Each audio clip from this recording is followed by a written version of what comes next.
All right, so I'm going to call this meeting to order at 6 o'clock. Can I get someone to make a motion to approve the agenda, please? Recording in progress. I move to approve the agenda. Thank you, Natalie. And second by Brett. Okay. All of those Move to approving... amend the agenda. I'd like to put a motion on the floor regarding the RNESU School Board, and I move to amend the agenda to open that discussion. Second.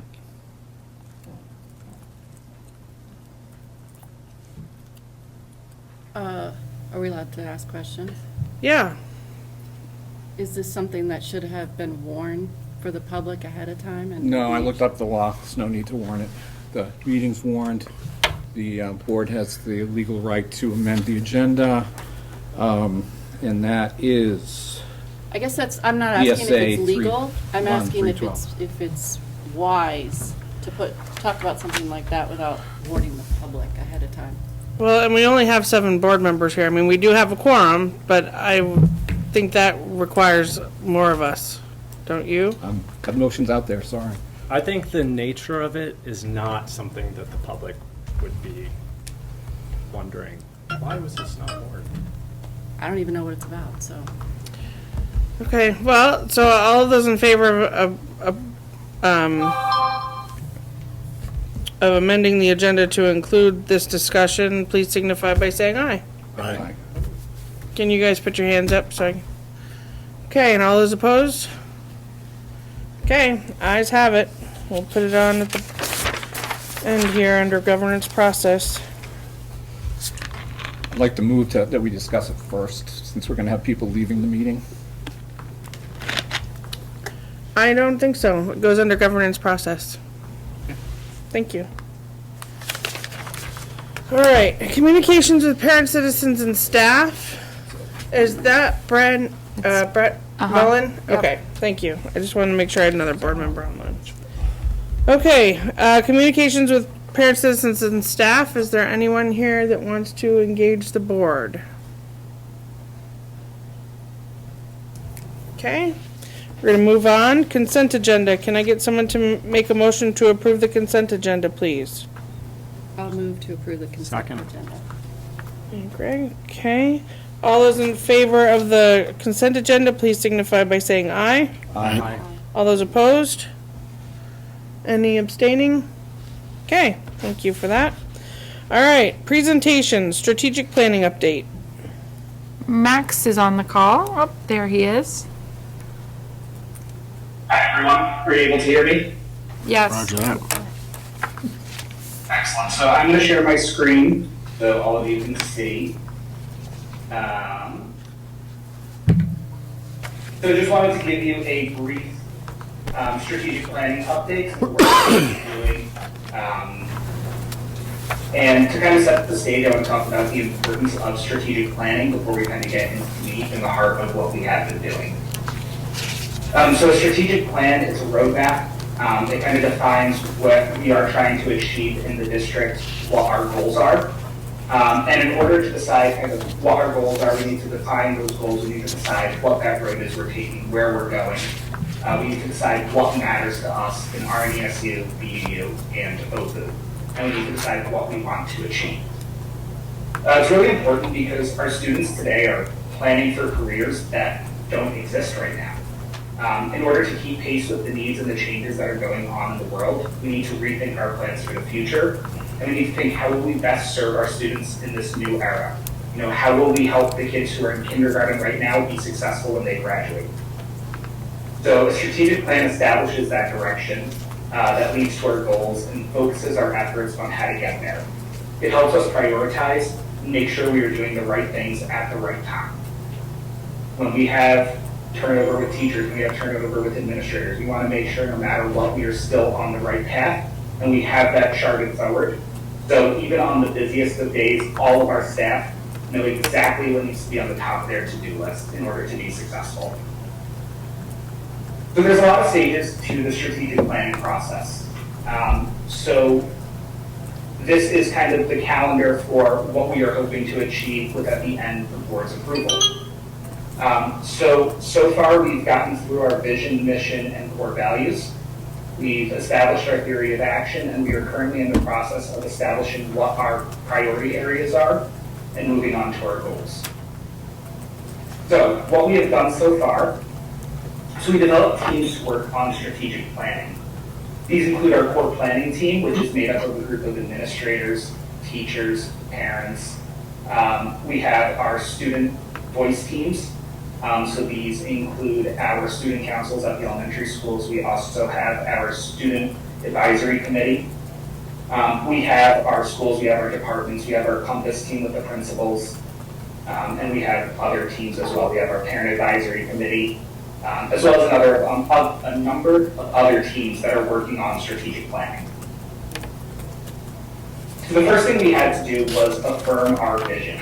So the Rutland Northeast Supervisory Union empowers all students with the knowledge, skills, and attributes needed to be successful and contributing members of a global society through the development of character, competence, creativity, and community. So we affirmed our vision. We said, this is the vision that we want our schools to have. We then affirmed what our mission was, which is by way of the resources invested by our communities, Rutland Northeast Supervisory Union students will have the knowledge, skills, and tools to be prepared for the next stages of their lives. After that, we had to establish what our core values are. And I'll go over the timeline in a minute of kind of how we came to these core values. And we decided to use the Compass logo to say these values, these are what we are going to be having as our North Star, as our guiding point for where we want the rest of the strategic plan to go. These are the values that we want our teachers to embody. These are the values that we want our students to have. So we arrived at our core values. We first started with a community forum back in October, and we developed a list of values with all those who were present. That includes parents, teachers, administrators, and others in the community who were there. We developed a list of around 30 different values that we said we want students, we want teachers to represent.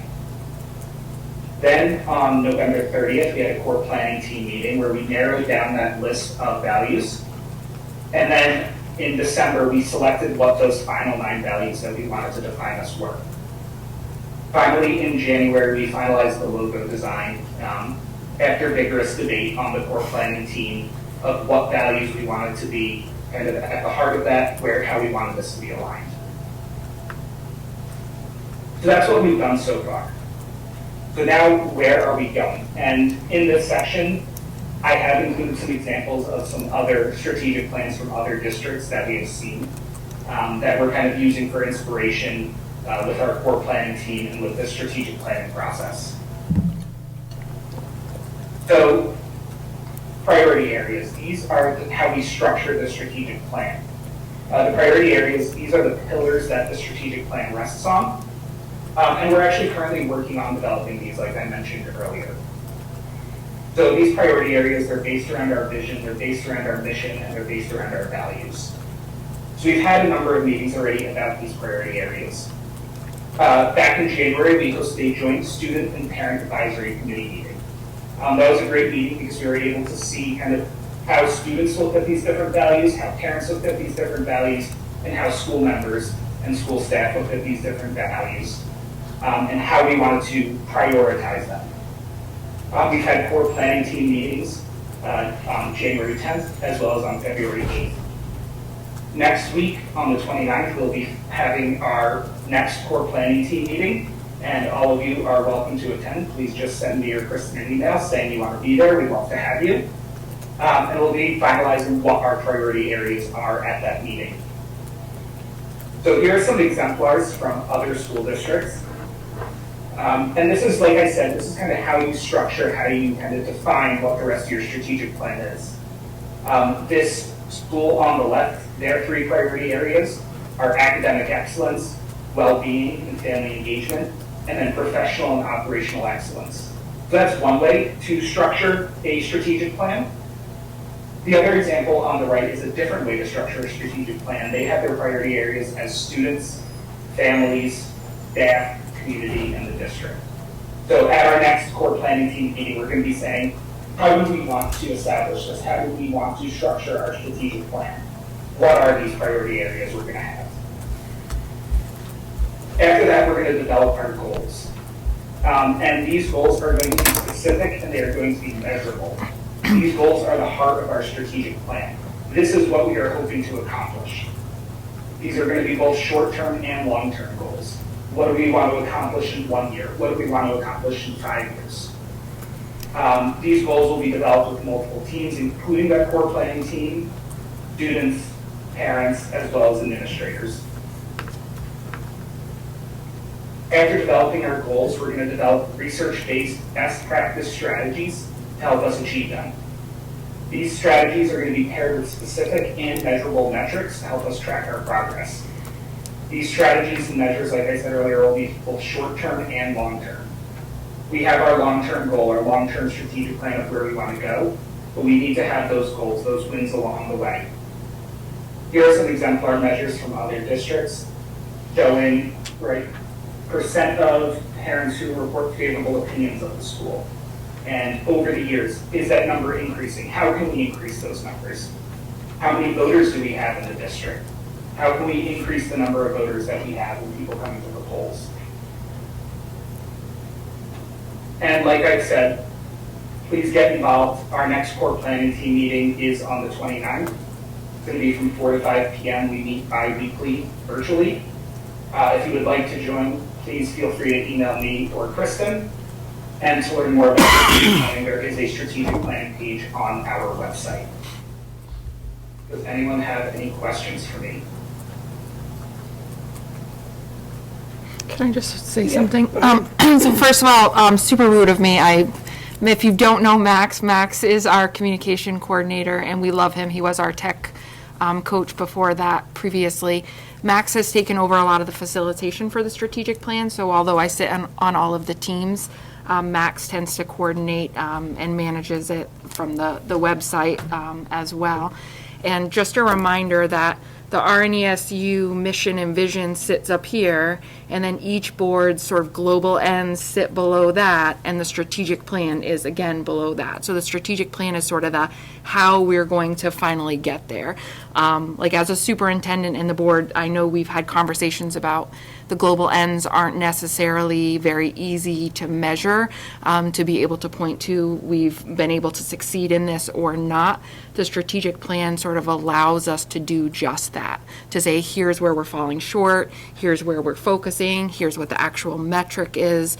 So again, we'll continue to come back to you throughout the year, and definitely at in May when we sort of finalize the draft, but this plan exists below each of the boards. Like the work is sort of us taking the global ends and the mission and vision and saying, okay, this is how we're going to get there.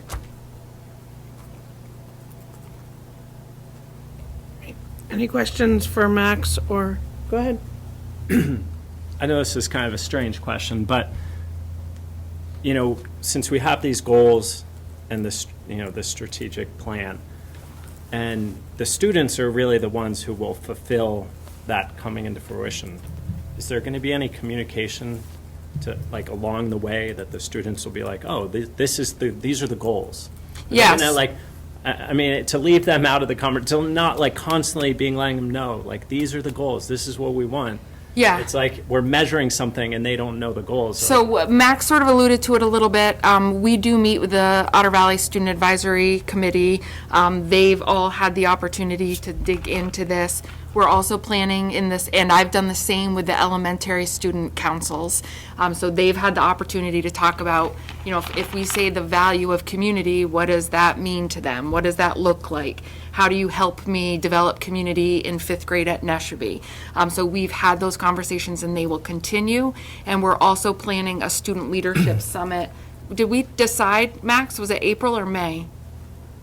I think we said April. Yeah, so across the district, we will have a day where student leaders from every single school will be able to do just that. Yep. Other questions? And I would just like to add on to that as well. When we met with the students back in January, they provided a lot of really excellent comments around these values that have kind of shaped where we are going. And we've definitely taken to heart what the students have said. Other questions? Thank you, Max. We appreciate it. And Kristen, thank you for your work. Thanks, Max. Thank you. Of course. All right, next presentation, flexible pathways. It's me. Kristen, I shared the presentation. Is that the easiest way to get it up? Is it for you projected? On it.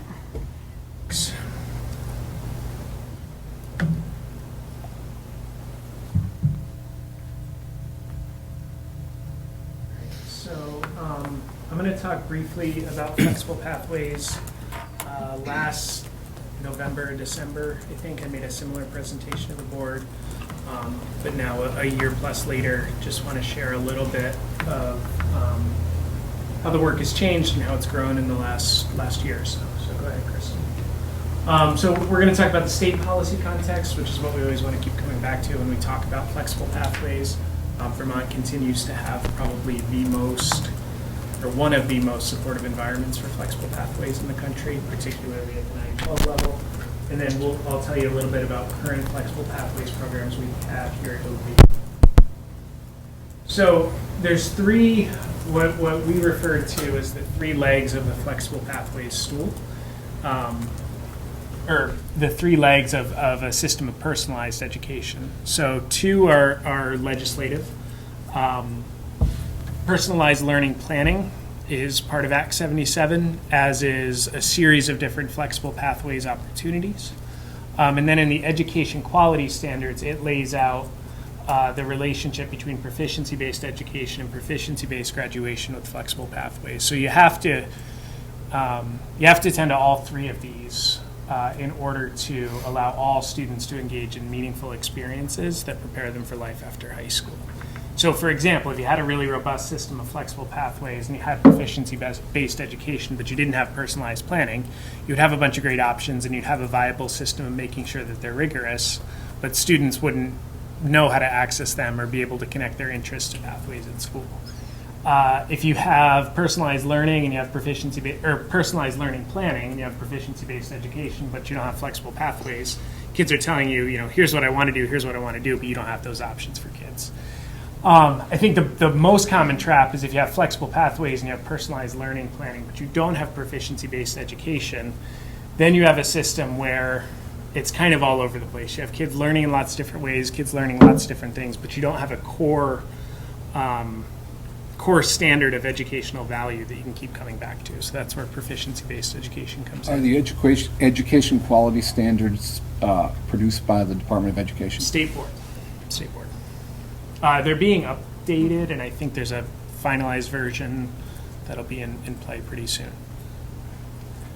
So, when we talk about our school goals, which we're driving towards here at OV, we talk about student engagement, talk about literacy, college and career ready, and safe and healthy behaviors. If you click to the next one, while I imagine that a good flexible pathways program would in some ways address all of these, really when we talk about flexible pathways, we're talking about engagement in school and we're talking about career and college readiness. So I'm going to update work that we've done on each of the three legs of the stool, starting with proficiency-based education. We at Otter Valley, I think, are pretty committed to creating a dual system, or not a dual system, a system that takes the best aspects of proficiency-based education but doesn't rock the boat too much on things like transcripts and grading. So what we've been working on really at the high school level, we've been working hard over the last year and a half, is getting consistent learning targets in all courses so that we can name, within this learning experience, what do we want all kids to learn, regardless of the pathway you're taking and regardless of the teacher who you're with. What are the key learning outcomes? And then the project that follows that is how our assessments, how what our teachers are asking students to do line up with those learning targets.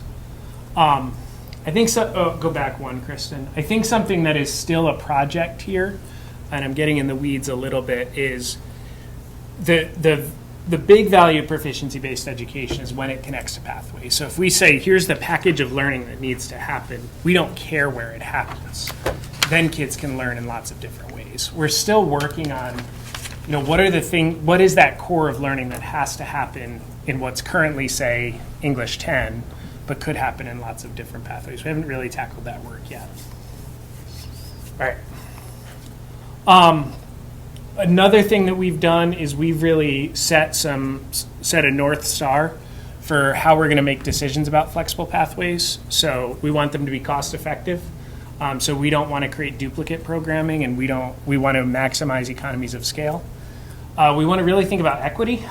We want to make sure that our flexible pathway system does not rely on things like students having access to their own transportation, parent funding of flexible pathways. So when we make decisions, we want to make sure that all students are able to access flexible pathways.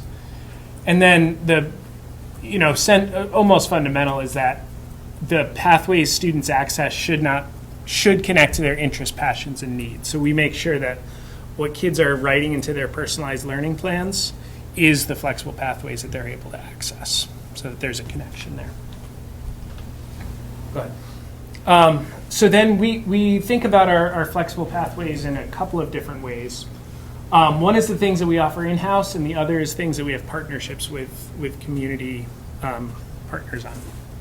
So partnerships are dual enrollment, so students at Otter Valley can take for free from the state up to 2 college classes. Many of ours take them online through CCV. But you can take them in person at Castleton or really anywhere in the state of Vermont. We're exploring running some of those in-house. That's something that we're going to explore over the next school year. Early college, which involves students taking their senior year in person or online at a Vermont college, free of a tuition fee. That's a state-sponsored program.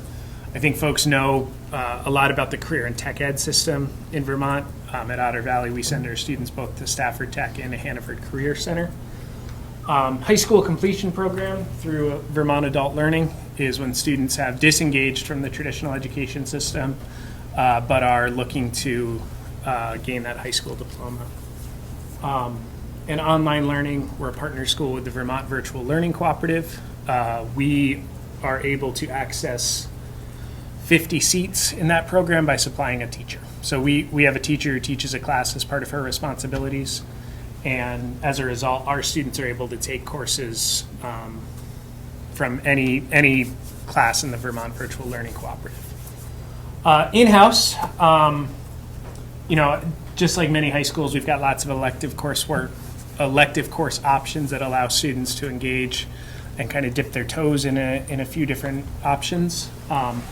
People know about our Moose-Lamoo Outdoor Education Program. I think it's worth noting that program, the state of Vermont held a 10-year flexible pathways celebration at the State House in Montpelier in December. Moose-Lamoo, Josh was specifically invited to attend that with some students as one of the shining examples of flexible pathways in Vermont. It was quite an honor for Josh and all the work he's done. We are working to build our work-based learning and merge it with our internship programs. So we have a course that students take called Intro to Workplace Learning that gives them a series of different job skills, helps with resume writing, and then when students complete that course, they're able to be placed in jobs throughout our community. That program is growing over the next several years. I know that Devin Karpak has presented in front of the board before. Next year, we are launching the career preparation pathway, and that is an intensive cohort model of students who will, at least for 2 years, and then many will go to Stafford, some will stay at Otter Valley, will do a lot of career readiness work. We'll have job shadows. They'll have a cohort class that they take to learn more about the world of work. And the idea is that students who graduate from this career preparation pathway, we are essentially guaranteeing that they are walking out of here with a high-paying job. And Devin's been doing his work through the Roland Foundation over the last year and a half. We're starting recruitment for that now with our first cohort of mostly ninth graders starting in September. ELOs, which are extended learning opportunities. It's like an independent study. We have lots of those happening in our building now as well. And the last one is another new one. It's our Foothills Alternative Learning Program, currently located at North Campus. Once our modular is in, Next year, our goal is for it to be located in the modular. That has currently 11 students in it, many of whom were either on their way to dropping out or actually did drop out and have now re-engaged in school. So I think that program's been a pretty strong first year, and we've had a lot of. All right. This is mostly unchanged from last year. The high school students update their PLP annually in advisory. It becomes critically important when students want to apply to early college or to Stafford. Stafford really takes a close look at those PLPs. We do have a careers unit that takes place in the 10th grade ELA course, facilitated by our school counselors. And then all students in grade 11, around this time or into April, will have individual programming meetings with their school counselor to really line up what they want to do after high school and to make sure that their experiences in high school get them where they need to be. Big push has been in middle school. I think, if you already let me on my soapbox, but I'll stay on it for a little bit longer to say that, I think there's a lot of evidence to suggest that high schools, Otter Valley included, have really strong flexible pathways programs, and when kids access them, it makes a difference in their lives. The challenge is we lose kids before they get to high school. So one of my big efforts has been to make sure that the things that we're putting in place in the middle school catch and keep kids so that when they get into high school, they're prepared to access flexible pathways. We've added a couple of elective courses. We've pushed a Spanish 7 course down this year. We have about 20 students who are taking Spanish 7, which was not on offer previously. We have a STEM course, which is new, focused on design and sustainability. That's been popular as an elective course. About 50 of our 85 7th graders have signed up for it, and we always see really high engagement there. World Cultures, Tech Ed, lots of arts programming, literature and film. Is the STEM here at Otter Valley? Yep. And what do we have for technology for that? I mean, do we have, like, I know Rutland, they have like 3D printers and all this other. Yep.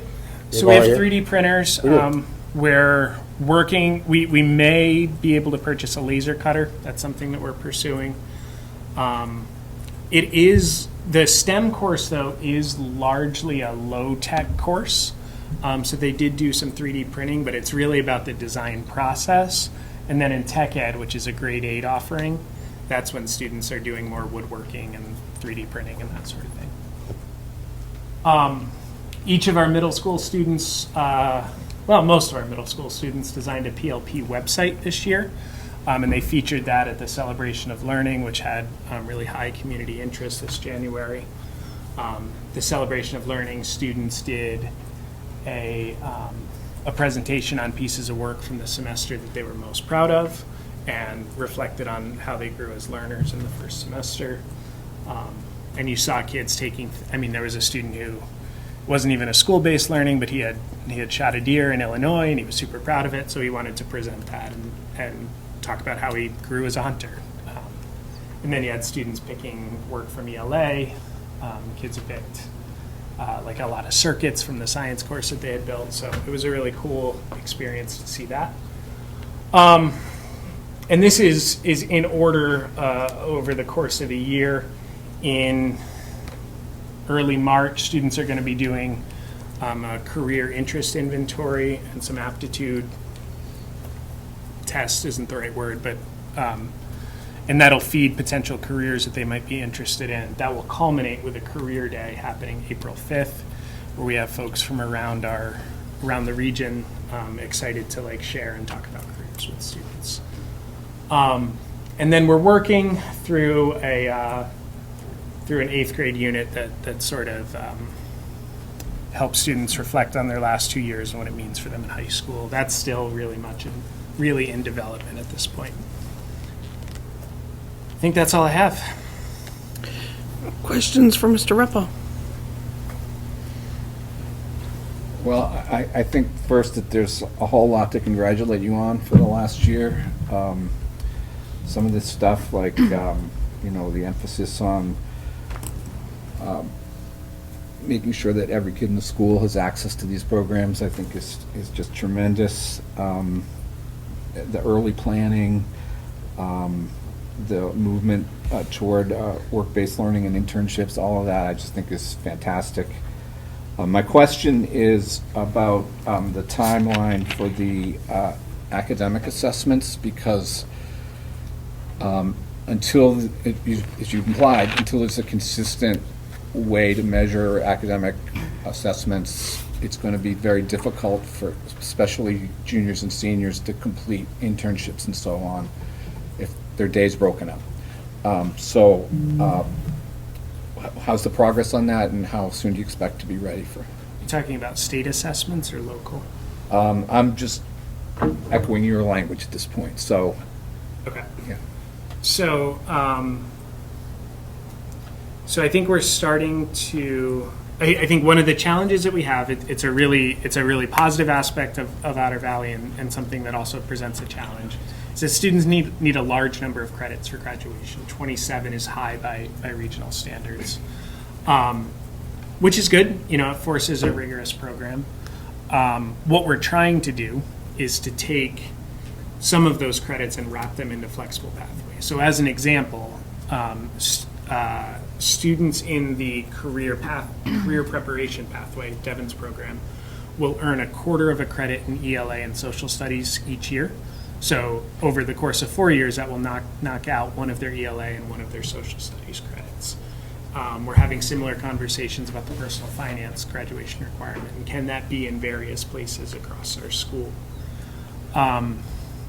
So yeah, I mean, that's the key process, is how do you take the learning that usually happens in traditional courses, figure out what is most critical about that, and build it into your flexible pathway system. So it's evolving. You grow it as you go. We're looking at, like Moose Lamoo, how we can embed more academic credits than we currently have in that program.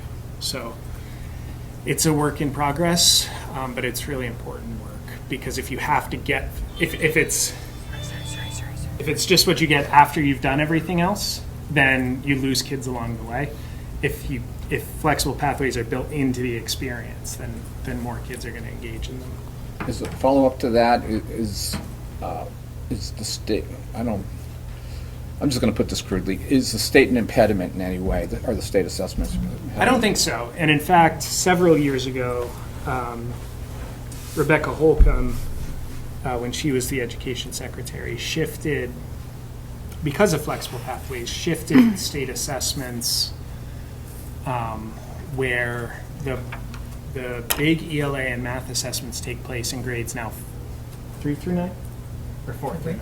The cognitive, 3 through 9 or 4. So 3 through 9, whereas it used to be 3 through 8 and then 11. So the idea is that you bring all students to a level of proficiency by the end of grade 9, and then grades 10, 11, and 12 are about pathways. So I think it's a pretty friendly state policy environment. Thank you. Fernanda?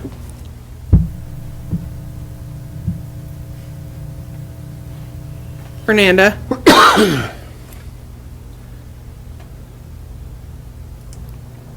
Maybe she's just saying hi. Maybe. Okay. Brent, I saw Brent. Do you know how the credits, apply when they go to colleges? So my son took the STEM program at Stafford, and then he went to a trade school, and none of them really transferred over. He'd been better off taking just math classes instead of the STEM program, because those credits didn't apply to his college. So, I mean, and nobody said anything about that, or he would have just taken math programs, but you're thinking you're taking, a STEM engineering and all that, it's going to apply more, and they didn't. Yeah, so colleges can be, the state isn't necessarily an impediment to flexible pathways. Colleges sometimes are. So students who are really college intending do run into that. I would say that students who earn dual enrollment credits in high school, there is, and I'm looking at Kristen to make sure I'm right about this, there is an articulation agreement that any Vermont public university needs to accept those credits. So if you take an online psychology course through the Community College of Vermont and then enroll at UVM or Vermont State, that credit should transfer if you pass the course. Once you go outside of Vermont, He was out of state. yeah, it's going to really depend on the individual schools. We do find, for students who are applying to, regionally competitive colleges, those dual enrollment credits tend to be pretty transferable. For students who are applying to more competitive colleges, those colleges tend to be a little bit more challenging to get those credits to transfer, and then the AP tends to be better for students who are applying to more elite out-of-state colleges. Natalie? I would like to see parents get involved more with this or have more information, because I don't even know if my junior is involved with a flexible pathway. I don't know. I don't even know how he schedules classes, so if there's any way that we can get involved to help guide them, because I know they have guidance counselors, but you only have so many, and he could use some help outside of them. Yeah, I think we could definitely be better at our own public relations and sharing some of the opportunities that are there. Yeah, because I talked to a couple of parents too who had no idea what flexible pathways were, and I said, these are really great programs, you should have yours. I think, though, there are ways that flexible pathways get embedded, and we don't make a big deal of calling it flexible pathways. There's lots of students who are doing internships. We don't say you're now a flexible pathways student. I will say that we've seen over the last several years at Otter Valley and at the previous school that I worked at, the senior year has really shifted in lots of ways, and this model of student being on campus for senior year is not the same as it used to be. Most of our seniors are in for a couple of blocks to finish up required coursework, and then a lot are on internships or doing online courses for the bulk of their day. When we hold senior class meetings, it's where are all the seniors? But they're out and about doing cool things. Fernanda? Can't hear you.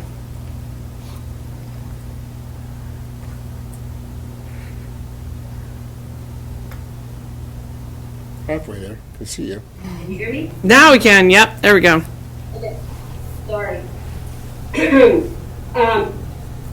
You kind of answered my question, but I just wanted to support the fact that I think that the work is in how to make proficiency-based learning embedded in the flexible pathways so students are able to meet their graduation credits in flexible ways. I think I have seen the years of this develop, and that's where the crux of the issue is, in that we get stuck in how do we prove proficiency in these alternate systems, and then we end up overloading trying to make two things happen, right? So I hear you say that you're paying attention to that. I think that's where the urge is, the urgency of the situation is, because that's where we're losing kids, right? In that idea that we are demanding too much and saying to them, you're doing all this great work, but we don't think you've met your English credit, or we don't think you've met your science credit, or we don't, and now you have to do all this other work. So I would really, I'm heartened by what you said about how to get English credit, but I think we need to kind of look at all the graduation credits and see how things fit into the flexible pathways in a solid way, but also a way that students can graduate without having to meet credits in traditional ways that they're not able to achieve. Does that make sense? 100%. I think that's a really important next phase of this work. Other questions? And I think that's where the urgency is, because I've seen flexible pathways first, but we keep getting stuck in that bottleneck of credits. And I think that that's the hard thing. And one other thing that I would encourage you to think about, now that this is happening at Otter Valley, is that emergent, so families who are non-English speaking that are arriving, and you have a brand new student, in other districts, they're allowing their work with the English language teacher to become their English credit. So that becomes how they earn their English credit, is by learning English, rather than having to do additional work to meet those requirements. Makes sense. So I'd like you to consider that too. Yep. Hannah? Thank you. Hannah Sessions. I'm a parent of 2 OV grads, 2020 and 2022. And I'm Greg's wife. Full disclosure, but I'm glad you brought up the AP classes. One real concern I have is when you encourage so many seniors to do early college, it just sucks the AP courses. And I always promote the AP courses at Otter Valley. I think they can be better than the classes you're going to take at a college. And the college where our kids weren't interested in the early college credits. So please don't lose the emphasis on the AP class. It's tough. It is a question that we were faced with this year around chemistry, right? So we had 4 or 5 students who wanted to take AP chemistry. If early college weren't a thing, if dual enrollment weren't a thing, that might have been 8 or 9 kids, and then it shifts the math a little bit. I will say that there's a couple of ways to go about that. One is to bring the dual enrollment courses in-house. When I taught a dual enrollment course as a teacher, and my students were able to continue on and try to take the AP exam. So it was aligned to the AP curriculum, but kids also got the dual enrollment credit along the way. I also think that we've seen the online universe expand for students, and AP courses are offered online. Now, something like chemistry is pretty challenging to take online.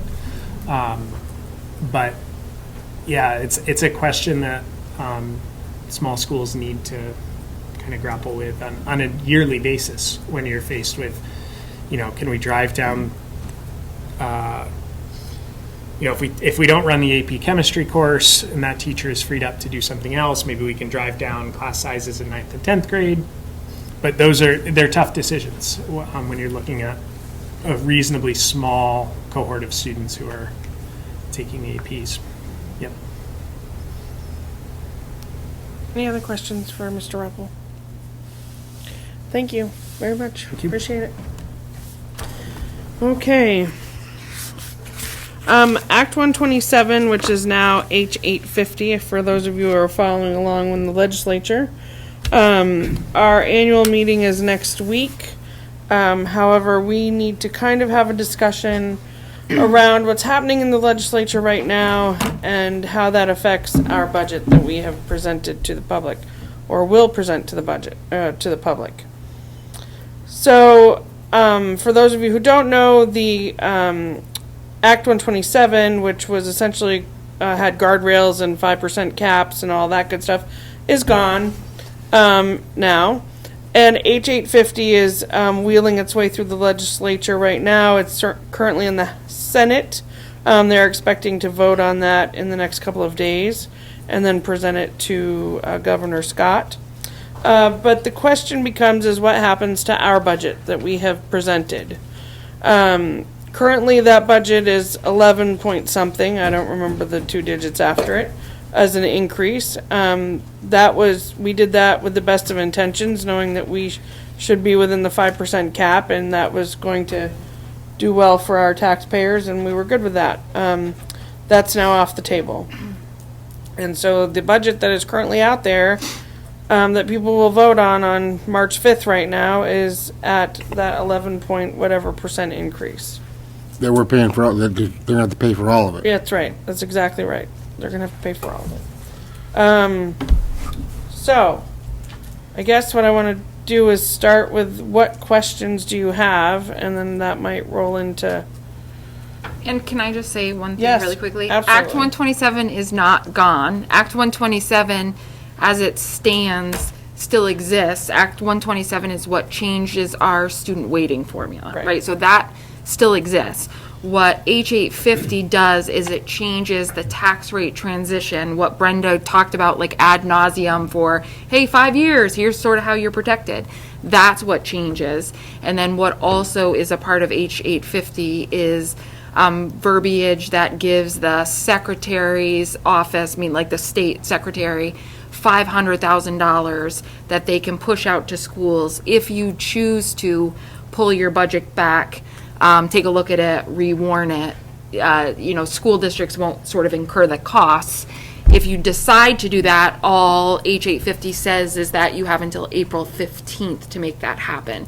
So you could, in theory, not have a vote on town meeting day. So it's a CYA for the state, basically.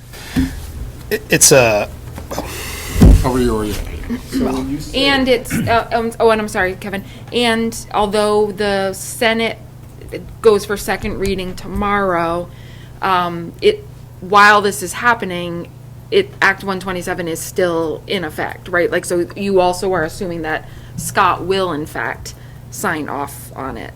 The only protection that you have if you are a school district, and I will tell you by and large, there are very few schools that are opening it this close to their town meeting day. But if you decide to, Act 1 sort of allows you to do that anyways since COVID. You could, so you're protected in that sense. But you would, if H850 doesn't pass, the governor, meaning we would pay for the costs of rewarning the budget. So, just as a clarification, when you said that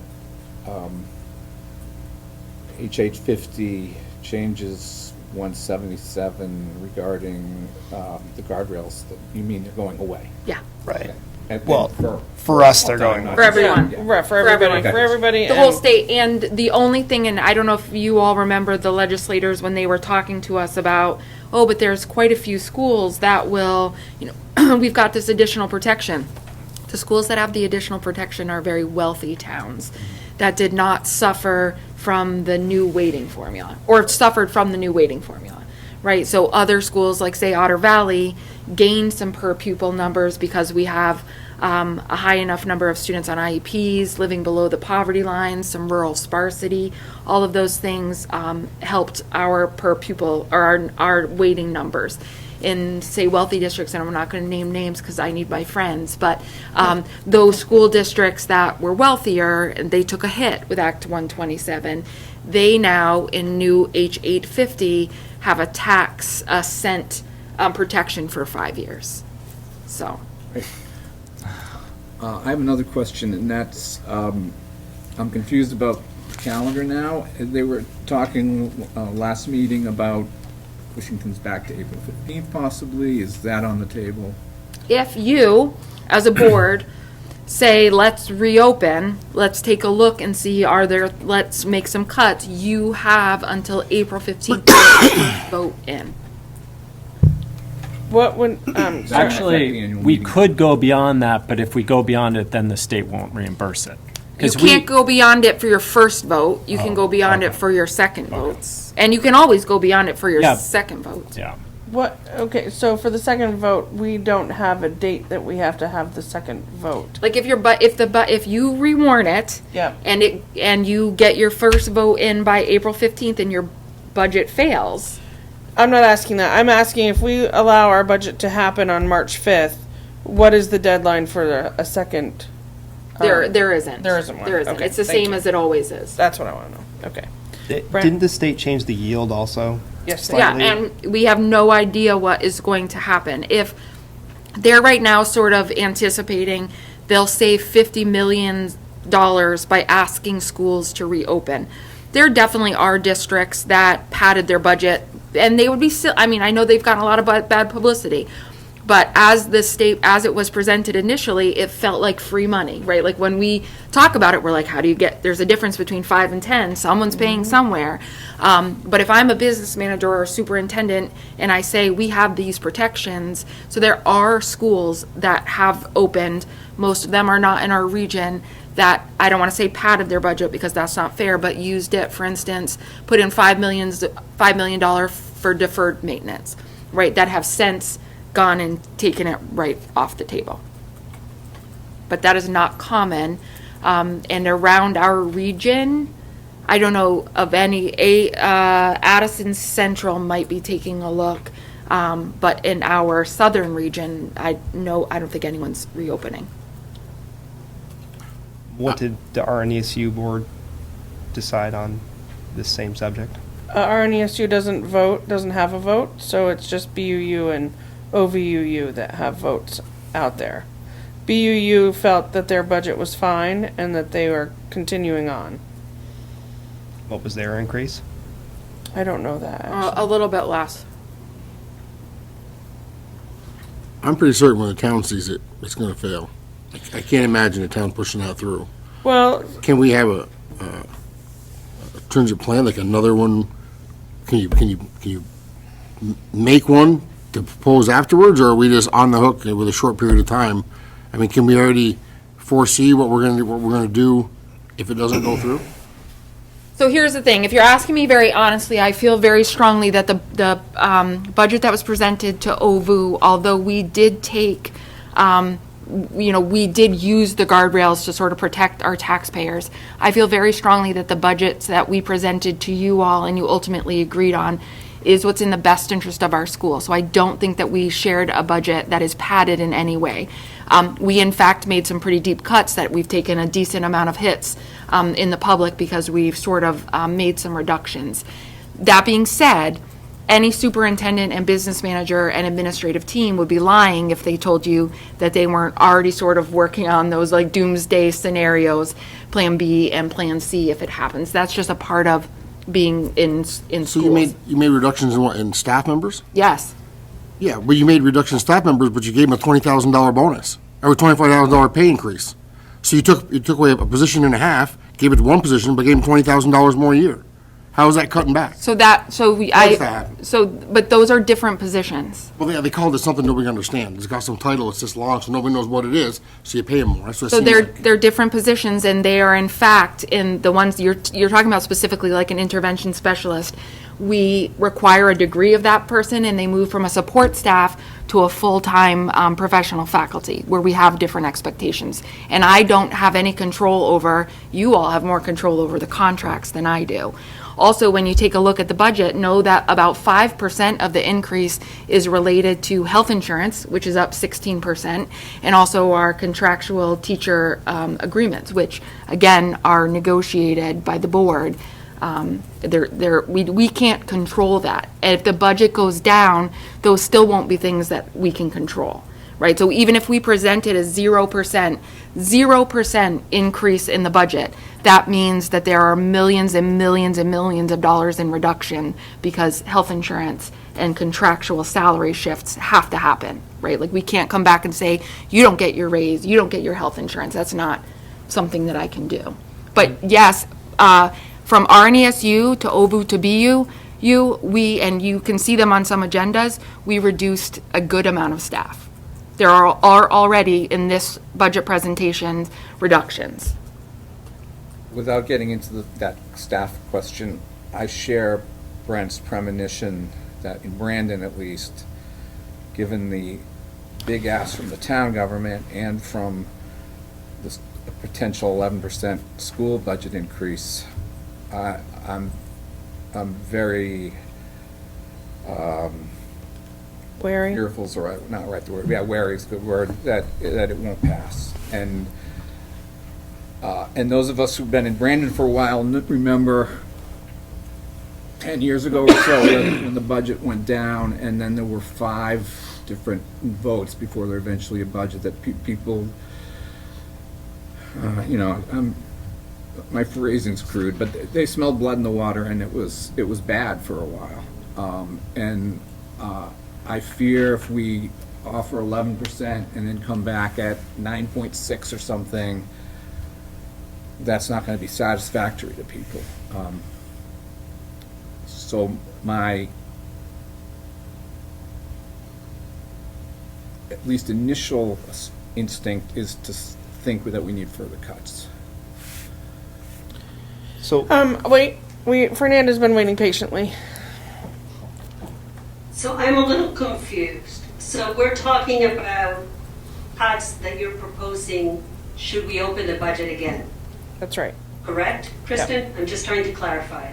I mean, I'm not saying that you as a board with H850. No, I know, but when you said you went back to the board and that there's decisions that you were thinking that that's your doomsday scenario, but that's if we reopen, correct? If you reopen and if the budgets go down. So what happens, so here's the question, what happens with the reopening to the dates of the teacher contracts? How much option do we have around that? It would only be for contracts that haven't yet been offered, right? New contracts. No, if we reopen and or the budget gets voted down, it does, we sort of land in this sticky place of having to notify the boards and the teachers unions of reductions in force. So we would likely let more people know that they had the potential to be RIFed than we were hopeful for, because that sort of is what the contract requires of us. At this point, all of the positions who have been cut in this version of the budget have been notified. But we're going to find ourselves in a situation of seniority, correct? Yeah, that already is, yes. Yeah, okay. So just trying to understand the impact of reopening, but it could happen just as well if the budgets get voted down. Okay, thank you. Brett? Couple questions. So, if we didn't reopen the budget and then it went down, does that mean we don't have access to the funds that the state is maybe putting out there to have special elections? No. That wasn't we wouldn't. You don't get access to that, then it's just what it is always if your And budget if we goes down. did pull that off and it still failed for some reason, I assume any subsequent elections, we would be on the hook for that? Yes, the same as, again, always. And if we were to reopen it, does that only apply to OVUU? Our NESU budget stays the same? Our NESU budget only gets split between BUU and OVUU. So, I mean, you might look at our NESU again, but again, that budget has already passed and is now funneled into BUU and OVUU. It's probably not going to change. That's But why if we- our NESU doesn't have a vote by the public. It's only OVUU and BUU. I mean, If it's a dollar BUU amount. and OVU both were voted down, RNESU would probably look at theirs again. But it kind of sounds like we don't have that option right now. Is that what you're saying to me? Mm-hmm. Even though the new bill would allow us to reopen that if we wanted to? Well, so here's the thing I think you need to think about. Ballots have already been done. Our annual report's already out. And so even if we pull back now, all of those costs we're going to incur, even if we get money from the state to do a first vote. And I also think we're going to confuse people who have already voted, early decision or whatever, that they're, what do you mean I've already voted? Why do I have to vote again? I honestly think because we are only 2 weeks away from a vote, I say we let it ride. I agree, and I also feel like, we're only 2 weeks away. You may cut it 2%, and then we have to wait until April for them to just vote it down again. So might as well get the first, negative vote, and then really work on it, and we'd have more time to work on a new budget if we have to. Except that we do have access to this one-time funding for a special election. So if we did all believe that it was going to go down, then it would be smart of us to take advantage of that. But we've Everything already that we're paid saying. For everything of what. Right, and everything that you're saying is absolutely true, and it's all on the state. This has nothing to do with the decisions that we made. If anything, we should be suing the state for putting us in this position. Well, it's the lack of loss of ESSER. It's a lot of things. Act 127 came along. It was well intentioned by the legislature, and then all of us as districts read it, and we said, "Oh, this is what we can do." And then they freaked out and decided to essentially what I call it is the clawback. They're clawing. Vision to see everybody wasn't going to do that. Well, Yeah. anyway, so they're clawing back that money in the middle of a voting time, and I think that based on what I've talked to other districts about and whatnot, I think we let it ride, and I think, then we make decisions after that. Paul? You want to go first? You go first. That's all right, she saw you first. Well, yeah, sorry. So some of the money we're asking for our budget, this is because of bad decision-making during COVID, right, when we added? No. It's not? Okay. No, 'Cause this I thought I is- heard that be in a prior So meeting. we're still dealing with COVID as far as our students are still having, are still having needs that we would not have anticipated if COVID hadn't happened. But when we got money. We got ESSER, right, we had ESSER funds, and so, judgment, right, we did have ESSER funds, and now those ESSER funds are gone. So now we're going paying for some. So, right, bad- so we are paying for specifically for those people that we feel are desperately needed for our students to help them get back on track. It wasn't a bad decision. They hired so many people. Now that money's gone that pays them, so we have to make a way to pay them. So, yes, Ms. yes, Your turn. Sure. But it was a need. I mean, Yes. oh, it's still a need. Greg? So, two things. One, can you just give me an estimate of how much it costs for us to pay for doing another? Not that much, actually. 500,000 supports the entire state. So, I wouldn't think it's a lot of yeah, money. just throw out anything, whether it's $10,000, $20,000 off, I don't care. I just want to know, because the reason why I say this, I don't want to, I'm guessing it's a small amount of money for how much we would have to cut to lower the budget to something that would make voters happy. I think we should stick with what we have, and the reason why is we've always been a very conservative district. We've never just said yes to everything. We already made painful budget cuts, whether it was the Spanish, there's people who might vote against this because we've made those cuts. I just don't think we want to cut things, the support staff we need for these vulnerable students. We'd be going against our whole mission and goals. And so I just don't see where, we're just it's the perfect storm of what's happening with CLA and everything else. Honestly, even if we went to zero, there's still a 15% increase Brandon's going to experience just on CLA. They're going to be like, what the heck? I thought there was zero. It's like, no, CLA is causing the biggest part of this. So I don't want to see us cutting away to get to something that people are still going to be unhappy with, and then we have a school system that's worse off, So. But the two things aren't necessarily the same, right? We could be talking about holding off on the election, but also saying that we don't want to change the budget. It just might be the right thing to wait. I don't think we want to wait. I think you make a budget based on what your school needs are. Right. Fernanda, your hand is up. So I agree with Greg that I think that the budget is the way we thought it to be, and it has some sacrifices in it. How are we selling this to the public? Is there a way to say, why are we sticking with our budget? Can there be some kind of an explanation given to the voters that states the reasoning that we just discussed? Kristen, you made some good points. Greg, you made some good points. How do we bottle that message and say, this is why we're keeping our budget the way it is? We understand, and these are the things we don't control. Like the CLA, I'm sorry, that's always been, right? Like, that is a budget's worst nightmare. But I don't think we're gonna gain. We gamble on people approving budgets with different levels of increases all the time. And you can never cut a school budget enough to say to all your voters, this is a decent, amount to raise it by, right? I think we need to stand behind what the work we did and explain it in as brief and as direct a message as we possibly can.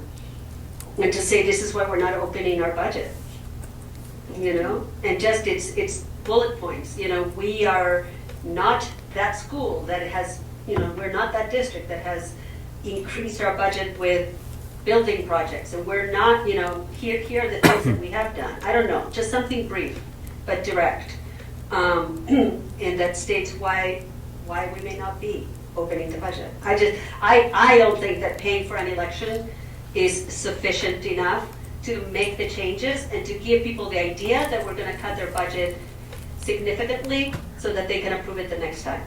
It's going to be a futile exercise because we can't, what they want to see is 5 to 10, to 7% less. And I don't see how we're going to come up with that and provide needs to be provided. Okay. Kevin? So I want to react to what Paul said and what Brett said. Without getting into the decisions made during COVID, I think Paul's question is astute because the perception is out there, whether it's accurate or not, that we went on a hiring spree and hired people with 3-year contracts and that was short-sighted. I don't know how widespread that perception is, but I hear it from people. Which gets me to Brett's point. I think, and again to what Fernandez said, if we're going to convince people that we've been careful and diligent and this is the best we can do in good conscience, I think it would make sense to reopen it, take the month, and then we can go to the public and said, we put on our green eye shades and looked at everything, and we think this is the fairest, most helpful budget that will serve our students the best. Despite having the state create this disaster, we've taken our time, we've looked carefully and thought carefully, and we can say with confidence this is the best we can do. What we already have, are you saying? Or with a new budget? Well, I'm saying that, we're having this discussion where we said it's trimmed to the utmost and this is, fairness, but we also have this contingency plan for emergencies and disasters. Just take another look and say, and take our time, that we're not trying to do it in a week. Things get a little chance to calm down. People have a chance to understand what the legislature did. And then we can present it and see what happens. So I would say that we've been doing this since November, and it wasn't done in a week, and that a lot of thought has gone into this, and a lot of cuts have already been made. So, I mean, now we're talking, I don't know what an extra 2 weeks is gonna do. I'm not trying to say that we were careless in any way. I'm saying that this crunch period is the creation of the legislature. But we already have a budget, we're not crunching anything. I mean, that's what I don't understand, what we're crunching. So, I don't like that we keep using the word cuts, because we're actually adding positions. So, that's a little bit wrong, right? We are adding positions that were ESSER funded, but now they're coming into district. Yes. So it's less people total, but for us, it's more. But I think the perception is that all the school districts just added a bunch of fluff to their budgets because it was going to be covered by somewhere else. And even if we didn't change a single thing with the budget, I think it looks better if we pull it back and say we're going to look at it again and make sure that we're doing everything right. And if this is the best we can do, it's the best we can do. But I just think the perception is wrong right now. And the problem is if we go through with it and it goes down, why did it go down? Are they saying that we're spending too much money? Are they saying they don't agree with Act 127? I don't know. It's just a dangerous game. Are we gonna vote on this? Can we move? Sure. Yeah, if you're ready. Yep. Yeah. Wait, All right. what are we voting on? Well, I move Doesn't there to have to be stay a the motion? course and keep the budget and vote on That's voting. your- Okay. there you go. There it is. I'll second that. We need a second. Okay. So the motion on the floor is to keep our budget the way it is and present it the way it is and stay the course. And seconded by Greg. All of those in favor, please raise your hand. 2, 3. And all those opposed? Wait, what did Fernanda do? She did it Yeah, right in Fernanda, what are you? between. I'm sorry, Fernanda. What are you doing? Are you approving or I'm approving. you're approving? Okay, so that's 5, and all those opposed is 4. So motion carries. Okay, so we're gonna stay the course, and we will present our budget next week on Wednesday night in the auditorium.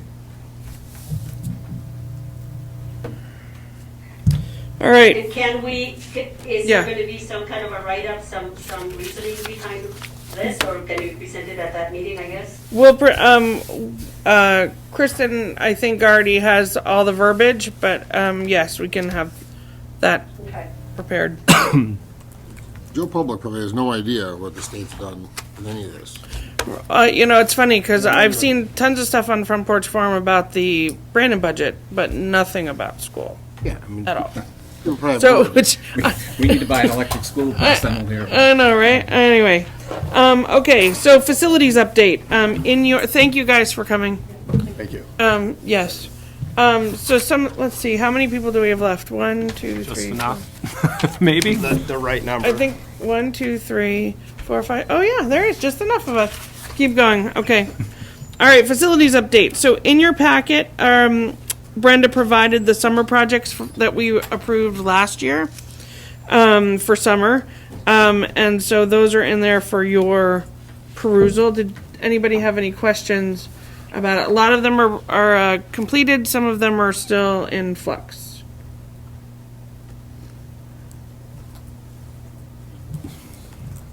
No questions? Okay, anybody else? I think you guys are looking it up, so I don't wanna, you all set? Okay, so there's your facilities update. Continued discussion and finalized board goals around the middle school model discussion. So in your packet was, the last drawings that they had for the middle school model.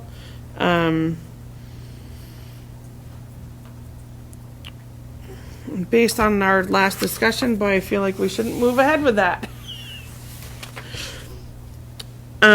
But anyway, I think what we need to do is decide if this is something we still want to do at this point, or if there is a route we want to move into, whether we want to really look into adding on here at OV, or if we really want to look at building a separate building in the old football field.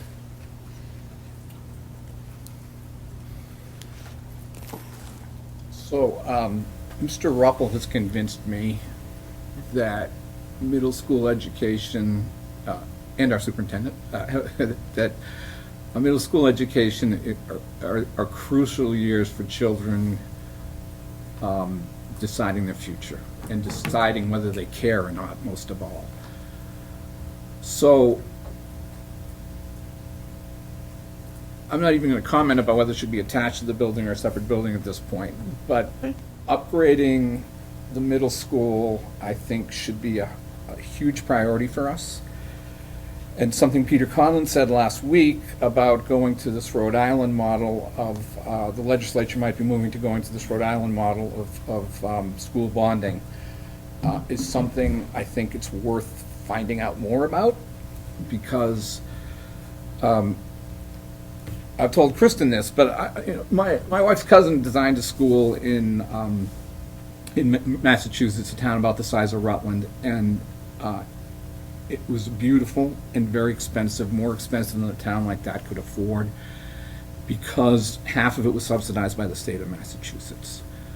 So for us to get a realistic sense of how much we can afford to ask our community for, I think we need to know what the state's intentions are.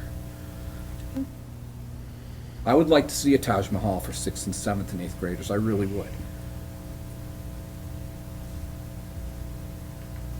Okay. So at this point, you would like us just to continue to follow what they're doing before we kind of make any decisions? Yes. Okay? What's everyone else's? I just won't. I agree with focusing on the middle school model, absolutely. I'm leaning towards if we can do something at the school for budgetary reasons. I think there is a way of creating certain door situations, a nice entrance, but sharing the theater, for instance, like why build another theater? Why build, like more football fields? Like, I just think if we have a cafeteria here and we have a theater, those are essential things. If we can share those, but then create a separateness, a real separateness that like people really believe in, it won't scare people, the idea of bringing 6th graders here. Okay. So Well, I think the town would go for it more. Sure. All right. So do we want to kind of look at that until, I mean, while we're waiting for the bond, you know, what the state's going to do Yeah. for bonding? Yeah, and Okay. we should also try and find out the cost. Or was that in there? Well, this was a while ago, Yeah, so I'm 'cause sure I costs don't- have I don't think we skyrocketed have a since. cost, and so without a number, it's hard to even have a conversation, honestly. Well, I'm wondering if it makes sense to really just look at their plans. Like, if we had a night where we could just sit down, look at the plans, and then kind of figure out, you know, because the theater and the cafeteria are on this side of the school, you know, if somehow we are able to go this way, you know, to somehow separate the school, you know, high school's over here, middle school's over here, so that they have the shared spaces. I mean, Or- those type of but- logistics, I mean, yeah, you and I could brainstorm it, but I think the Right. people in the school are gonna know best. Like, it's usually when kids are like alone in a locker room that, but like a teacher escorting kids to the cafeteria, I'm sure would be, in my idea. So you're talking about building another locker room because they're still going to share a locker room? I would think, I mean, my dream would be here and build another gym as well, Yeah, honestly. because I mean, it's hard enough to get everything in that gym as it is now. And you had sixth grade, that's just another grade to try to get through the gym. Build another gym. That's what I said. I mean, things like the locker room and the gym, you'd have to have another one of. Yes, yeah, I'm all in favor of that. That's my dream, though. Okay. Well, that's all good dreams, and I think that's what we need to keep coming back to we'll need to keep watching what the state's gonna do with their bonding, or what they're gonna do and how they, because we know that there's lots of places that have deferred maintenance, not to our, we don't have it as bad as a lot of schools, but, if we wanna do something like this, we need to follow that. Okay. Has anybody looking at any grants? Because I know you can write a grant for just about anything in this state. Yeah, but not for a school building, unfortunately. That's what I'm wondering. I didn't know. 'Cause Yeah, you no. can look for a grant for anything. I mean, They put 'em- they're out there if you're Yeah, right. they put a moratorium on school building many years ago and have not lifted it yet. They can't even pay Seven for or another six. 5% in the school budget. It's not I gonna. never Yeah, looked right, for one. exactly. Exactly. All right, so we'll keep bringing this back until we, we'll keep it on the thing. All right, priorities for facilities funds. Unfortunately, Mr. Ruppel left. This was, we had, continued this from a meeting, for the locker rooms, proposed new bathrooms, or, and so you had all asked to look at that a little bit more carefully before you made any decisions. Have you had a chance to look at them? I have not, and I'd like to hear Mr. Ruppel's, I think we were waiting to hear about the rest of the facilities projects too, same Okay. time, right? If I'm remembering correctly, which I'm probably not. No, I think you are. What was that? I'm sorry. I do think that it was also tabled because we wanted to see what Brenda had Oh, planned larger okay. scale. All right, well then we're tabling it again. All right, the Light Up the Valley campaign, I have asked Kate McKay for an update, but she didn't get back to me today, so hopefully I'll have an update at our next meeting as to where we stand with that. Consideration of environmental policy, we tabled that because we wanted Jeremy to be here. He is not here. But I understand he is running. Is he running or is he not running? I have like a write-in campaign, so I'm trying to figure that out. Okay, well, we're gonna table it again because he's not here and people wanted to hear from him directly. So review board annual work plan, that's going to be all changed by our next meeting because we'll be reorganizing hopefully. And the last one is your RNESU. Okay, I've got I'm going to hand out a letter and I'm going to make a motion that we send this letter to the State Board of Education. 20.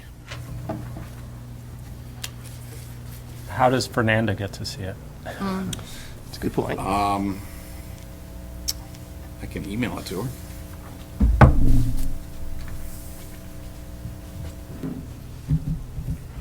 I'll take a picture of it and send it to her, or lovely. email it to her or something.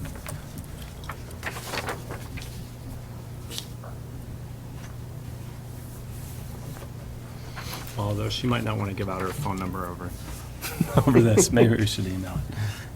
Thank you. Well, somebody must have her email. Well, I have her email and I have her, I'll email her. Oh, you're doing it? Yeah, Okay. I'll do it right now. Thank you. Uh-oh. So this stems from, this. Let's wait for Fernanda to get Oh, it. okay, sure. I'll check my email. Yeah, just 1 second. I'm just taking a picture so I can attach it.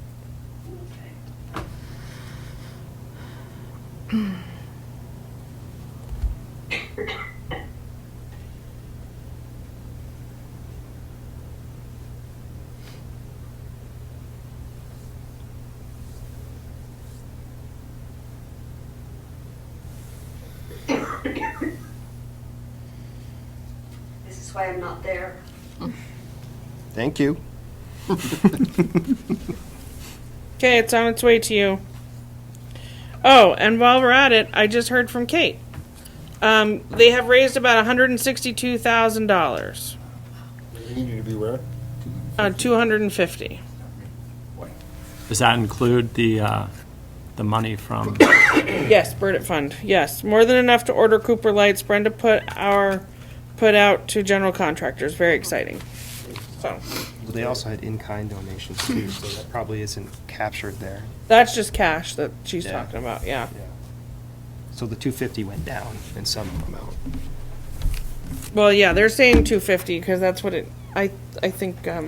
But they will have some in-kind stuff. So, and I think that doesn't include the 50,000 that they were offered if they get it done before the first game here this fall. So. What if Sorry. that's prorated if they make it for the second game? Yeah, no, it loses out. They want it for the first game. Brenda has put out to bidders. She's put it out to general contractors. Yes. I keep refreshing, but I still don't see it. You could put it in the chat. Is that possible?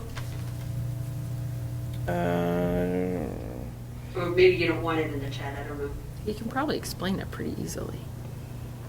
You sent it to the R&E email, right? Yes, I did. Yeah. Not coming. Oh, it says one unsent in the outbox. Oh, no, wait, it just went. Lord, sorry. Try now.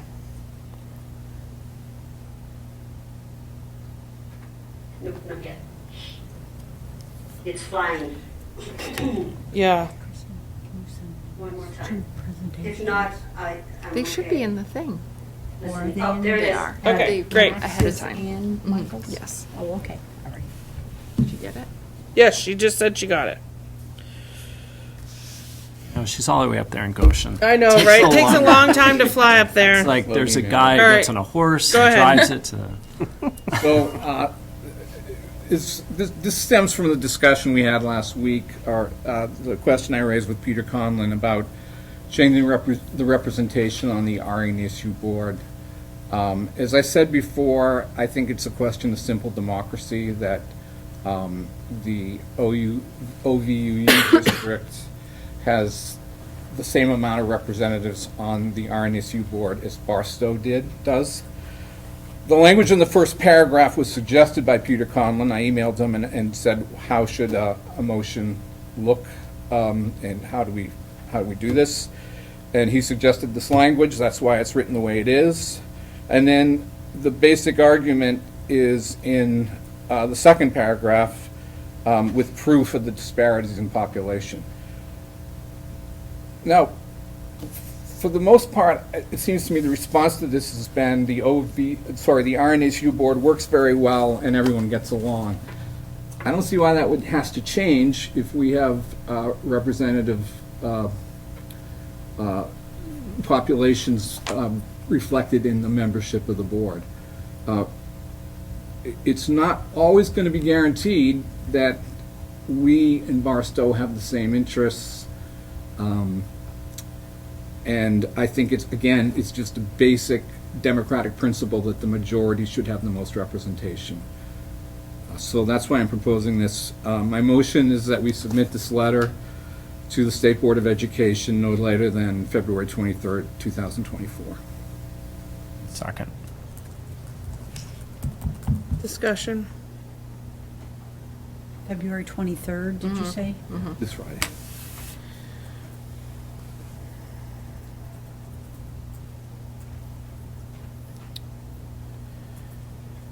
As the only RNESU board member, I was curious what your opinion is. You are?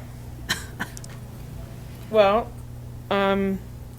first of all, I'm not sure that this letter should come from Otter Valley. It should come from RNESU.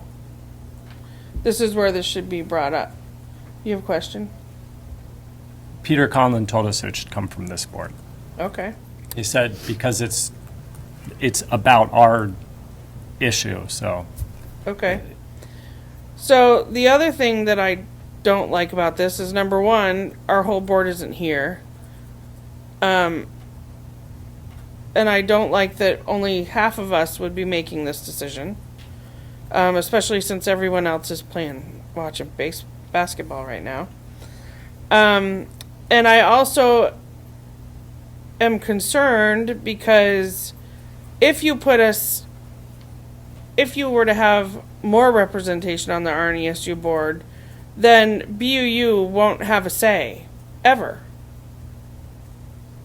And not that I mean, think about it. If we have 5 members and they have 3, or, if based on your proportion, if Barstow has 3 now and we're at least 3 times bigger than that, then we would have 9 board members on that board against their 3.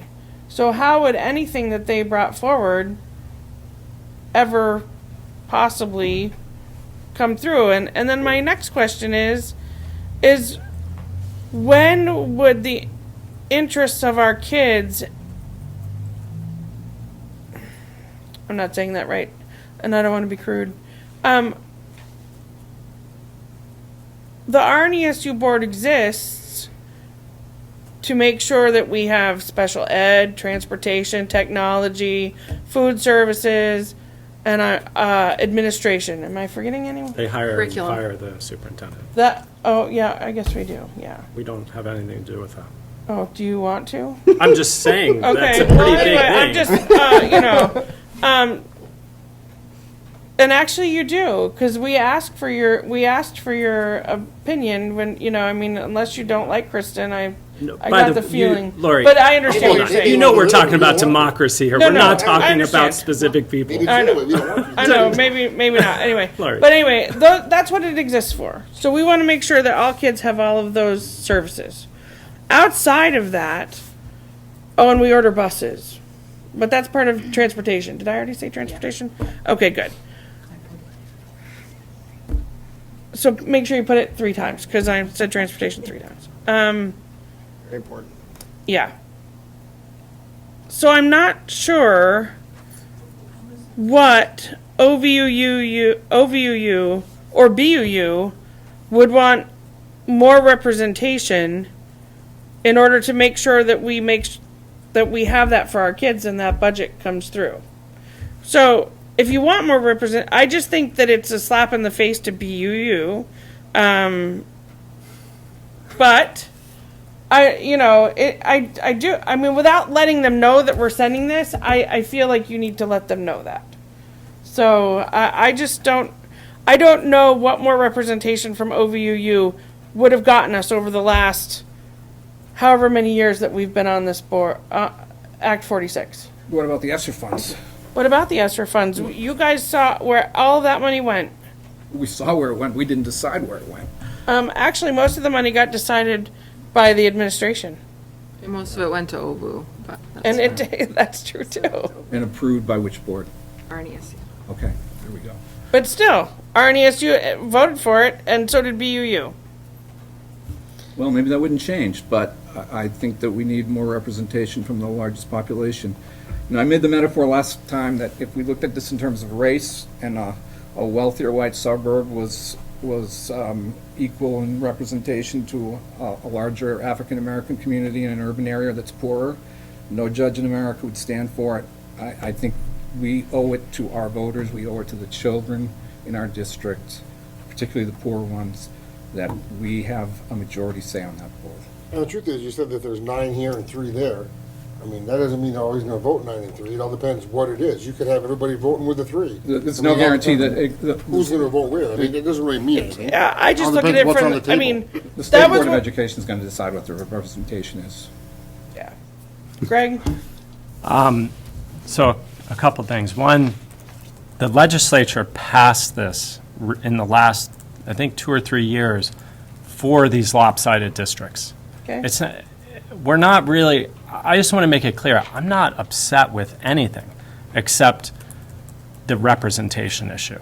And this stems all the way back to 8 years ago when the Act 46 committee, which you were on and Hannah was on, and there was, I don't want to speak to it. I mean, Hannah has her hand raised to speak to it, and I wasn't on the committee. But this was talked about in that committee as one of the, really the ways we created this. Well, I shouldn't speak to that part. I want to speak first to, well, I'll let Hannah speak, because honestly, All right, I'm going Hannah, to start go talking ahead. about that. Thanks, Laura.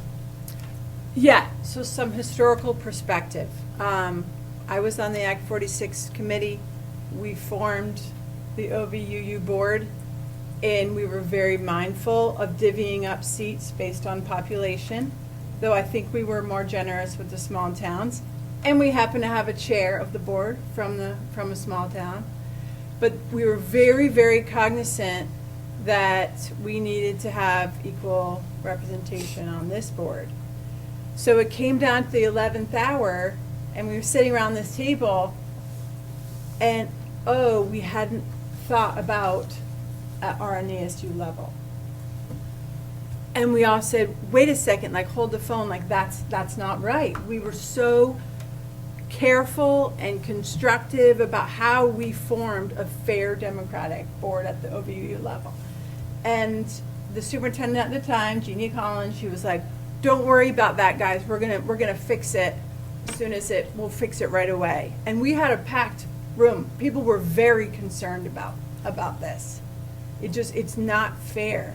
We love the Barstow folks. Like, we were all, the reason the merger was the first of its kind, and it went so well because we're so amicable. So we just trusted that Jeannie, not to talk badly about someone that's not here, Jeannie's great, but we trusted that she was going to fix it. And we looked at people in the face who were concerned, and we said, don't worry, it's going to get fixed. So here I am, like, trying to tie up loose ends because it wasn't ever fixed. And because we get along so well, there's never been any problems, well, this is the time we should fix it. And it doesn't need to be, like, as extreme as the populations are, but Otter Valley should have one more vote. And we're from small towns. We know that we can still be very, very powerful and influential, even if we're in the minority, but it needs to be fixed. It should have been fixed right away. And the only thing I was going to say after that was, all this is we're just sending it to the State Board of Education. They're the ones who decide. They created this law to deal with fixing lopsided districts. If we're a lopsided district, I think we need to find out and fix this representation. This is not a slap in the face. I don't want that to be interpreted at all like that. This is about fixing what was promised to us from 8 years ago and just trying to have fair representation. Brett? I want to point out a couple of things. First of all, one of our representatives to the RNESU board has been absent all year. So I find that to be irresponsible, but that's a story for another day. If we were to give this to the BUU board, what would anybody have a guess what they would do? Would they support us sending this? They bite.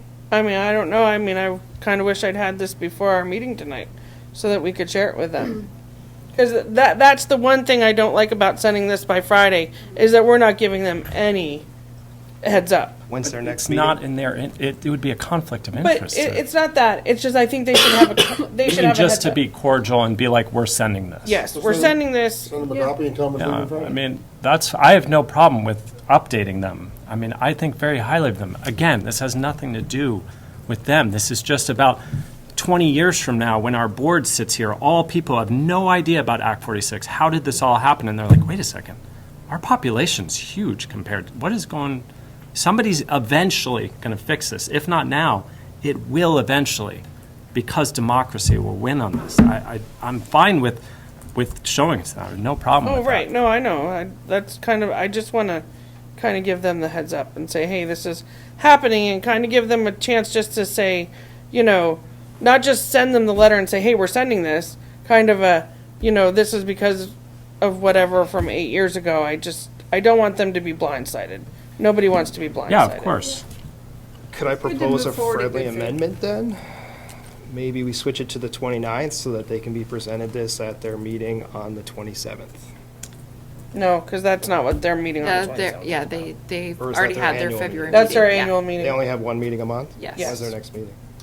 not until after reorganization, so, like the 19th, Of March? 18th, yeah, because we were supposed to meet on the 19th. Okay, well, let's just go one day after that then. I would like the state board to get this as soon as possible, because we're gonna have a whole new board after town meeting and potentially a whole new set of problems. So I'd like to move it along. I don't have any objection with them being emailed copies of this, but I don't think it needs to be presented. I mean, would emailing them, they would get it still, right? I mean, it's the same thing. Well, I could send it to their chair, but, I mean, she can't, I mean, she could disseminate it from there, but, Because it's not You like know, we're I- looking for discussion or anything. from them. We're just showing them, It's just more courtesy. yeah. well, that's kind of what I'm trying to do, and sometimes email is great, but it's I know. also distant. So, I just don't want to delay just to delay, though. well, I'm sorry, I don't understand what delaying this by 30 days is gonna do. I mean, again, to me, it doesn't matter if we wait until March. If we decide now to send it, you know, Right, I mean, fine. the other thing is that I'd really, I mean, there's only 7 of us here. You know, Paul's not here, Natalie's not here, you know. It was like the last letter he wrote that presented we were gonna do, then all of a sudden it came back and all of a sudden we weren't gonna do it. Because we shouldn't come from this school, it shouldn't come from here. Well, you already heard him say that Peter said it needs to come from this board, so I'm not going to dispute what Peter Conlon said. So that's not the problem. I just want to give them a heads up. I'd like to move the question. Okay. So, That requires a second. oh, it does? Oh, okay, second. Amendment, there was a proposed amendment. Just, well, no, your motion already has a second. To move the Okay, question, okay. I don't know, do you need No. a second? Okay. no, to move the question, Fernanda, sorry, the question's been moved. You can't raise your hand now. So, I think since we moved the question, then we go immediately to vote. I believe that's the way that works. So, all those in favor of, sending this letter to the State Board of Education, please raise your hand. When is the date? Yeah, you said the 20, he said the 23rd. 23rd. Okay, and all those opposed? And abstaining? Okay. So the only thing that needs to change is this is not our address. Okay. So, it needs to be the central office's address. I pulled that from the web, so that needs to be corrected. Yeah, it's not 17, I should say. No, it's 49 Court Drive. Was that 4 to 3? No, it was, 4 to, 0 to, 4 to 0 to 1. Marjorie raised her hand too. I'll vote 5, for it. sorry. So it's 5, 5. 0, and 1. Okay, thank you. Yep. All right, and I will talk to Jess tomorrow. Okay, so that takes care of that. Our next meeting is next Wednesday night, February 28th, where we will present our budget at the annual district meeting. It is in the auditorium at 6:30. And then our next board meeting after that will not be until Tuesday, March 19th, where we will reorganize at 6 o'clock. Okay? Yeah. So I just would like to state that we had a conversation in the past about bringing things on to make decisions on without having formed them on the agenda. That's why I abstained. Not necessarily that I don't like the letter or think that it should be sent, but you know, bringing it like that doesn't allow us to think thoroughly about it, and then I wasn't ready to take action. So I just would continue to ask that things not be sprung on members to make decisions, but to give us the opportunity to see documents before approving them, whether they come from us or they come from the district. Thank you. Thanks. Can I ask a question then to Sure. follow up? Maybe we could have at the end of our agenda, like other business to bring up, and then during that time, people can bring up things and it could show up on the next agenda. All you have to do is email me, you know that. Okay, but I'm just saying, So, maybe if and we have other that doesn't business. seem to be happening. So when you have something, you're supposed to bring it up to the chair to put it on the agenda. So, and the agenda went out last Friday. So if you knew you wanted this, and I'm pretty sure you did, by the way, since there's been conversations with Peter Conlon, then you might have wanted to let me know. That conversation happened a year and a half ago. with Peter Conlon, just But so I you think know. it probably happened more along the lines of last week too. No, So I'm telling you I right would now. take a motion to adjourn at 7:41. I promise you, Larry, I spoke to him a year and a half ago. I have the email I can show you. Executive session? There's no executive session. 7:41. All right.